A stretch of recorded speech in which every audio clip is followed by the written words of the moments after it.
জয় শ্রীকৃষ্ণ, রাধে রাধে, শুভ সকাল সবাইকে। কেমন আছো তোমরা সবাই? আশা করছি ভালো আছো, সুস্থ আছো। আমরাও আছি মোটামুটি ভালোই। তো আরও একটা নতুন ভিডিও নিয়ে চলে আসলাম তোমাদের সামনে। শুরু থেকে শেষ পর্যন্ত সাথে থাকার অনুরোধ রইল। আশা করি ভিডিওটা খুবই ভালো লাগবে। তো সকাল সকাল কিন্তু এদিকে রান্নাঘরে আগে চা বানিয়ে দিয়েছি মাদেরকে, তারপর সোনামার বাবুকে খাওয়া দাওয়া করে কিন্তু চলে গেছে দোকানে। যে সকাল থেকেই না ওয়েদারটা খুবই খারাপ, কয়েকটা দিন থেকে প্রচুর বৃষ্টি হচ্ছে। এদিকে আমার সোনা পাখিকে সকাল সকাল কিন্তু মা খাইয়ে দিয়েছে, তো সেটা আবার তোমাদের সাথে শেয়ার করা হয়নি। তো ততক্ষণে আমি এদিকে বিছনাবাটিটা একটু গোছগাছ করে নিলাম। আমার কিন্তু এখনও খাওয়া দাওয়া হয়নি, তো এদিকে সম্পূর্ণ একটু গোছগাছ করে দিয়ে আর সোনা পাখিকে তো একটু খাওয়ানোর পর বসিয়ে রাখি, তোমরা তো জানোই। তার জন্য এদিকে এই যে রেডি করে দিচ্ছি সোনামার যে বসার সেটা ঠিক করে দিচ্ছি বালিশ দিয়ে।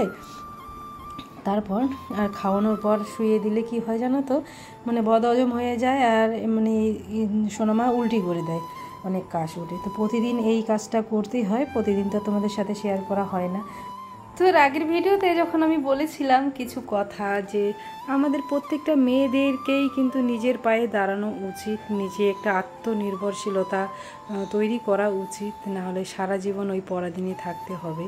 তো এই কথাটা কিন্তু একদমই বাস্তব। আমি যেটা মনে করি, যেটা আমার মনে হয়, আমাদের প্রত্যেকটা হাউস ওয়াইফের একই কন্ডিশন। মেয়ে অবস্থা থাকলে যেমন বাবার বাড়িতে অনেক রেস্ট্রিকশনে থাকতে হয়, বলবে তুমি বিয়ের পর করো, জামাইয়ের সাথে যত শখ আনন্দ আছে। আর বিয়ের পর জামাই বলবে আগে কি করেছো, এখন আর সেসব করে কোনো লাভ নেই, সেসব আশা করে লাভ নেই, সংসারে মন দাও। তো এই হলো ব্যাপার, কী আর করা যাবে বলো। আমরা মেয়েরা হলাম জলের মতো, যে পাত্রেই রাখবে না কেন সে পাত্রেই আমরা আকার ধারণ করতে পারি। তো যাই হোক, নিজেদের ব্যাপারে অনেক কিছু বলে ফেললাম। এবার চলে আসলাম দেখো রান্নাঘরে নিজের জন্য একটু খাবার বানাতে। তো মাদেরকে বানিয়ে দিয়েছিলাম চা আর গোলা রুটি। তো আমার মারা ডিম আর যে পেঁয়াজ তো খায় না, শাশুড়ি মা পেঁয়াজ খায় না, ডিম খায় না। তো আমারটাতে আমি একটু পেঁয়াজ কুচি, কাঁচা লঙ্কা কুচি আর একটা ডিম ভেঙে দিয়েছি। অনেকেই এরকম করে নাস্তা বানায়, তো আমি আজকে একটু ট্রাই করলাম। আমারও তো ইচ্ছে করে একটু নতুন নতুন ট্রাই করার। আর আমাদের বাড়িতে তো জানোই যে ওরা সব কিছু খাবার খায় না, ওরা তো ভাত ছাড়া আর কিছু খায় না, অন্য কিছু খাবার খেতে চায় না। তো আমি একটু নতুনত্ব ট্রাই করছি, আমার যেটা ইচ্ছে করে, তো আমি একটু চেষ্টা করার জন্য। তো দেখো দুটো এদিকে গোলা রুটি এরকম করে বানিয়ে নিলাম, তারপরে খাবো। আর ঘরে না সস নেই, সস থাকলে একটু ভালো হতো। আর একটু আমি তো চা খাই না, তো এই যে দেখো একটু শশা কেটে নিয়েছি, এভাবেই খেতে হবে। খেয়ে দিয়ে ওষুধ খেয়ে দিয়ে আবার কাজে লেগে পড়তে হবে। আর জানো না তো, কয়েকটা দিন থেকে বৃষ্টি হচ্ছে, আর আমার সোনামার কাপড় চোপড়গুলো এত অবস্থা খারাপ। মানে ফাঁকা যে ঘরটা আছে সেটাতে তো আমি রশি টেনে একদম মেলে দিয়েছি। তারপরে যেটুকু আবার অল্প অল্প শুকনা থাকে সেগুলো আবার ফ্যানের নিচে দিতে হয়, এইভাবেই শুকাতে হচ্ছে। আর যেহেতু আমার সোনামাকে বেশি আমি প্যাম্পাস পরাতে পারি না, প্যাম্পাস পরালে র্যাশ বেরিয়ে যায়, পিছনটা কীরকম একটা হয়ে যায়, সোনামার খুব কষ্ট হয়।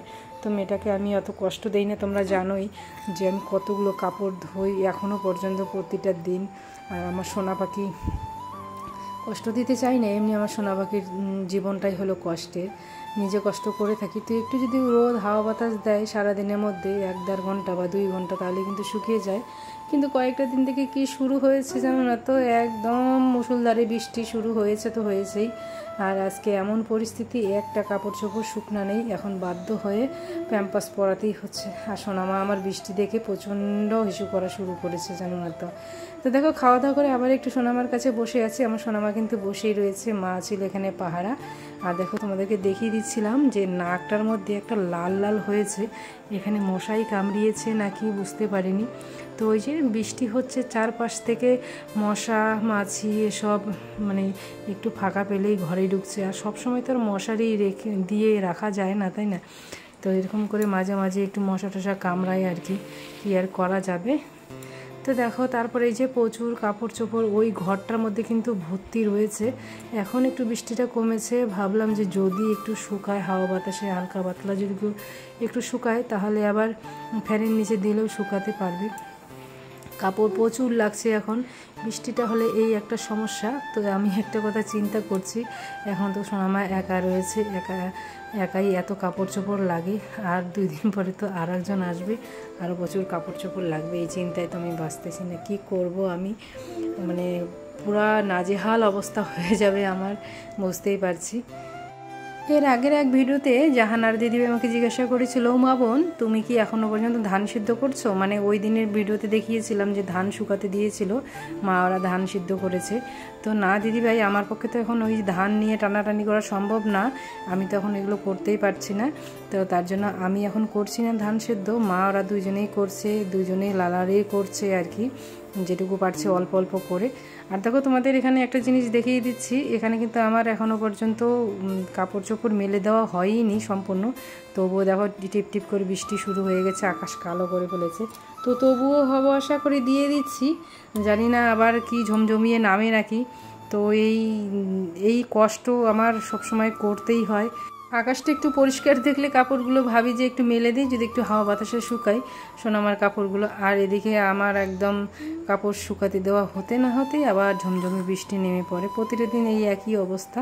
তো কি আর করা যাবে। এই দেখো আমার সোনা পাখির কাছে আর একটু শুয়ে আছি এখন, কাপড় চোপড় চেঞ্জ করে দেওয়া হয়েছে, সোনা পাখিকে একটু শুয়ে দেওয়া হয়েছে। তো সোনা পাখির কাছে একটু শুয়ে দিয়ে রেস্ট করছি, তারপরে যেতে হবে রান্না করতে।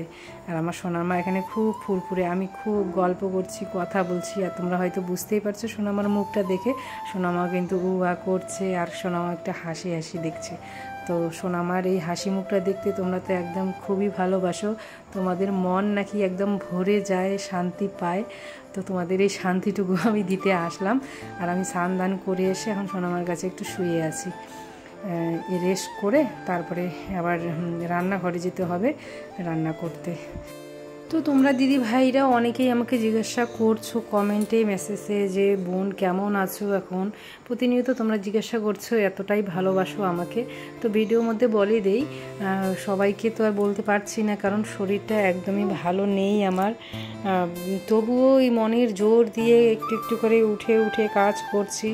একদম শরীর ফেলে দিলে তো আর চলবে না, নিজের শরীরের অনেকটাই মানে ক্ষতি হয়ে যাবে, আমি যেটা মনে করি আর কি। মানে বেশি আলসি করলে না শরীর আমার দুর্বল হয়ে যায়, অকেজো হয়ে যায়, তখন আর একটুও ভালো লাগে না। তো আমি এখন কীরকম আছি কি বলবো তোমাদেরকে, প্রচুর বৃষ্টি হচ্ছে এদিকে, ওয়েদার তো খুবই ঠান্ডা ঠান্ডা, কিন্তু তবুও এই যে প্রচণ্ড জোরে ফ্যান চলে, তবুও আমার মানে নিঃশ্বাসের সেই কষ্ট হয়, অস্থির অস্থির লাগে, কীরকম একটা অবস্থা হয়ে যায়। রাত্রেও বসে থাকি আমি, তা ফ্যান তো আমার পুরো স্পিডে চলে, এদিকে আমার লাগে গরম, এদিকে আমার সোনামার লাগে ঠান্ডা, ওর বাবুর লাগে ঠান্ডা, এই অবস্থা করে চলছে আর কি। আর মাঝে মাঝে তো আমি একদম তাল পাকা থাকেই। আর আমাদের বাড়িতে কারেন্ট চলে গেলেও কিন্তু ইনভার্টার আছে, সেটা দিয়েও চলে, কিন্তু ওই তবুও গরম লাগে, অস্থির লাগে, কী আর করা যাবে বলো, এই সময়টা নাকি এরকমই হয়। তো অনেকটাই কষ্ট হয়। আর অনেক দিদিভাই আমাকে জিজ্ঞাসা করে এর আগের ভিডিওতে যে এত কিছু রান্না করেছি, যে তোমার কি কষ্ট হয় না, তুমি এত কিছু এই অবস্থাতেও রান্না করলে। তো কি করব বলো, রান্না তো করতেই হবে, তাই না? বাইরে মা ওরা টুকটাক এটা ওটা করতেই থাকে, আর রান্নার দায়িত্বটাও যদি দিয়ে দেই তাহলে আমি বা কি করব, আর হচ্ছে মা ওদেরও মানে চাপ হয়ে যাবে আর কি। আমার মা তো সোনামার দায়িত্বে আছে, আর এই যে ঠাকুর পূজা, তারপরে টুকটাক এটা ওটা সোনামার কাপড় চোপড় লাড়া ইসে করা, শুধু তো আমি করি না, মাও করে।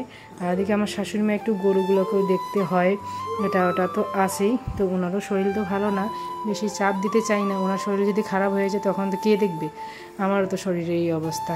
তো যতদূর পারি মনের জোর দিয়ে করতে থাকি, কি আর করা যাবে বলো, যতদিন পারছি করছি, যখন পারবো না তখন তো করতেই হবে ওদেরকে, তাই আর কি। আর নিজের শরীরটাকে একটু সচেতন বা সুস্থ রাখার জন্য একটু হাঁটাচলা কাজকর্ম করতেই হয়। আর যত তুমি শরীর ফেলে দিবে তত শরীর কিন্তু পেয়ে বসবে। তো যাই হোক, কথা বলতে বলতে দেখো আজকেও মাছ রান্না করলাম রান্নাঘরে এসে। ঘরেয়া মাছ এটা, এই কয়েকদিন বৃষ্টি হচ্ছে, এই মাছটা বৃষ্টির সময়ই চলে আসে। এর আগে ভিডিওতে বলেছিলাম ভুটান থেকে এই মাছটা আসে। তো এই মাছটা খুবই টেস্টি আর দামও খুব। তোমরা অনেকেই বলেছিলে, আমার অর্পিতা দিদিভাই বলেছিল এত দাম। আসলে এই মাছটা সবসময় পাওয়া যায় না, তো তার জন্যই দেখবে যে যখন যেটা জিনিস পাওয়া যায় না সেই জিনিসটার অনেক মূল্য থাকে। তো এখন মানুষের চাহিদা বেশি, খাওয়া দাওয়ার চাহিদা বেশি, তাই এই মাছটার খুবই দাম। আর দেখো রান্না বাড়াও কিন্তু হয়ে গেছে। তোমাদেরকে কি দেখাচ্ছি, এই কাঁঠালের গাছটা অল্প কিছু কাঁঠাল আছে। আগে তো দেখেছি যে কত কাঁঠাল ফলেছিল, এখন পাকতে পাকতে শেষ হয়ে গেছে। তো ওই কাঁঠালটা একদম নিচে একদম পেকে গেছে, ধরা যায়। তো তোমাদেরকে একটু দেখিয়ে দিলাম। আর এখানে 2টা কাঁঠালই কিন্তু পেকে গেছে, আর আমার মামি শাশুড়ি এসে কাঁঠাল পাড়ছে। আর আমাদের এই কাঁঠালটা কিন্তু খুবই গন্ধ ছুটে, এত সুন্দর সুস্বাদু গন্ধ ওঠে, গন্ধ শুনেই তুমি একদম খেতে চাইবে। তো অনেক মানুষের কিন্তু আবার কাঁঠাল সহ্য হয় না। আমার মামি শাশুড়ি কিন্তু কাঁঠাল সহ্য হয় না, কিন্তু উনি একদম মানে মুখের সাথে খাচ্ছে, তো পরে অসুবিধা হয়, গ্যাস হয়ে যায়। তো দেখো কীরকম করে খাচ্ছে। আর আমার অনেক দিদিভাই আছো যে তোমরা কাঁঠাল খুবই ভালোবাসো, আমাকে বলো কাঁঠাল পাঠিয়ে দাও। তো অবশ্যই আমি পাঠিয়ে দিতাম, যদি আমরা কাছাকাছি থাকতাম না, দেখতে পারতে আমি কাঁঠাল একদম তোমাদের কাছে পাঠিয়ে দিতাম, আমার গাছের শশা পাঠিয়ে দিতাম। আর দেখছো আমরা কোথায় যাচ্ছি এখন বাজে ওই তো 4:30 কি 5টা এরকম।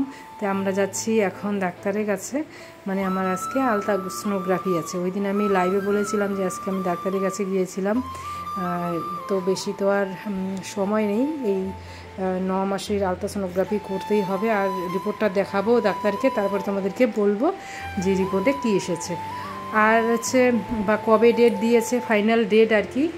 এর আগে তো আমি বলেছিলাম যে কবে ডেট দিয়েছিল, তো আবারও বলে দেব। রিপোর্টটা আগে ডাক্তারকে দেখাই তারপর। আর তোমাদেরকে দেখাচ্ছি, এটা আমাদের বাড়ির থেকে বেরিয়েই, আমাদের বাড়ির থেকে বেশি দূর না, এই যে হচ্ছে সেই শঙ্কোষ নদীর ব্রিজে উঠলাম আমরা। এই শঙ্কোষ নদীর ব্রিজ, এই শঙ্কোষ নদীতেই হচ্ছে সেই মাছগুলো, সেই দামি দামি মাছগুলো পাওয়া যায়। আর এই যে বন্যা প্রায় আসছে এখন কিন্তু সেই বড় বড় মাছ উঠে।